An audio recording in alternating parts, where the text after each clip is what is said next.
તો કેમ છો મારા કલેજાઓ? તો દોસ્તો મસ્ત મજાની હવાર થઈ ગઈ અને ભાઈ એકદમ થઈ ગયા રેડી. પછી મસ્ત ઠંડા પાણીનો કલશો ભરીને પક્ષીઓના કુંડમાં નાખી દીધો. પછી ભાઈ જેવો ડેલી બહાર નીકળ્યો એટલે સખીબેન અને સકાભાઈ ની બે ની હાલતી હતી પ્રેમ કહાની, આપણે કઈ જાજી દખલ અંદાજી કરી નહીં. પછી ભાઈ થોડાક આગળ ગયા એટલે કાળુ ડોન ના દર્શન થઈ ગયા. શું કે જોવો તમે. કયું ગામ? હા નાકમાં શાડર લબડે. પછી મોટ બાપુની ઘરે ચા બનાવ્યો હતો ને ભાઈ પગી ગયા મફતનો ચા પીવા. અને ભાઈ જેવો ચાનો હબળકો લીધો ને એટલે 5મા ધોરણની ઓલી ડોહલી ટીચરની યાદ આવી એની માને. પછી ભાઈ હું વ્યો ગયો છત ઉપર ને છત ઉપર જઈને જોયું ને તો એવું વ્યૂ આવતું હતું ને તે મનાલીનું તો ડાળ્યું ન આવે ભાઈ આની પાસે. મિલના હે હમે.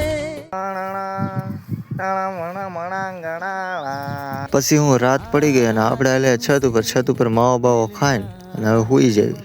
ફોલો બોલો કરતા રહેજો, મળવી બીજા વિડીયોમાં.